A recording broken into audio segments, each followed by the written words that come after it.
दोस्तों नमस्कार। दोस्तों आज की वीडियो में हम आपको एक ऐसे बाप बेटे की कहानी सुनाने वाला हूं जिसे सुनकर आप रोने लगेंगे। तो दोस्तों आइए शुरू करते हैं। विजय एक कॉलेज में छात्र था। उसने एक डीलर के शोरूम में एक सुंदर स्पोर्ट कार देखी थी और वो लंबे समय से अपने लिए एक ऐसे ही कार चाहता था। विजय जानता था कि उसके माता पिता इसे खरीदने के लिए सक्षम हैं, इसलिए उसने उन्हें बताया कि उसे एक कार अपने ग्रेजुएशन कंप्लीट होने पर गिफ्ट के रूप में दें। देखते ही देखते वो दिन भी आ गया और पिता ने जेम्स को अपने निजी कार्यालय में बुलाया। उन्होंने उसे कहा कि मुझे तुम्हारे जैसे अच्छे बेटे पर बहुत गर्व है। उन्होंने उसे बताया कि वह उससे कितना प्यार करता है और उसे एक प्यारा रैपर में लिपटा हुआ उपहार दिया। विजय उस छोटे से गिफ्ट के डब्बे को देख निराश महसूस करने लगा, लेकिन वह जानने के लिए उत्सुक था ऐसा क्या था उस बॉक्स में। इसलिए उसने बॉक्स तुरंत खोला और उसमें एक लाल कपड़े में लिपटा भागवत गीता देखी। आप इतने अमीर हैं और आप मुझे केवल एक गीता दे रहे हैं।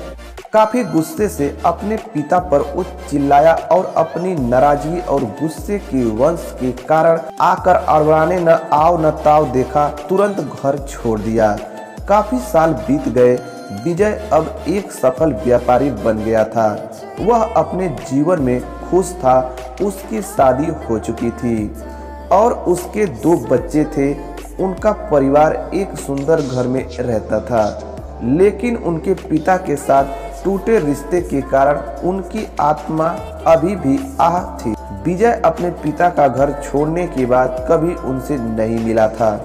विजय को उस दिन के बाद अपने पिता को न मिलने का पछतावा हमेशा रहने वाला था, क्योंकि एक दिन उस एक पत्र में मिला जिसमें उसके पिता के निधन की खबर थी और साथ ही ये बताया गया था कि उन्होंने अपने जीवन भर की पूंजी वसीयतनामा के अनुसार अब विजय के नाम कर गए थे।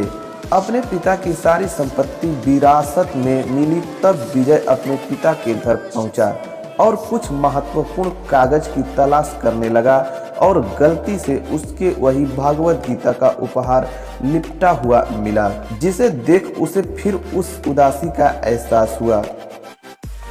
उस गीता को उसने अच्छे से देखा तो उस पर अपने पिता की हैंडराइटिंग में कुछ लिखा पाया। उस पर लिखा था, मैं खुद को बेचकर भी हर सपना पूरा करूंगा तेरा, बस तू सपने जरा बड़े देखना। ये बोल रहा बाप नहीं, जिंदगी का सबसे पहला दोस्त तेरा। एक कविता पढ़ी ही थी कि अचानक उस किताब में एक चाबी गिरी, जिसमें ऊपर लगे टैग पर उसके ग्रेजुएशन होने की तारीख के साथ कांग्रेचुलेशन और आई लव यू लिखा हुआ था। विजय के सर के ऊपर से उसकी पिता का साया तो पहले ही उठ चुका था और आज उसकी जिंदगी की सबसे बड़ी गलती के बारे में जानकर उसके पैरों के नीचे से जमीन भी खिसक गई। इस दिन विजय की आंखें और रूह दोनों पछतावे के आंसू रोई। तो दोस्तों आपको क्या लगता है, एक बेटे को अपने पिता से झगड़ा कर घर छोड़ना चाहिए या नहीं? अपनी कीमती राय कमेंट में जरूर दें।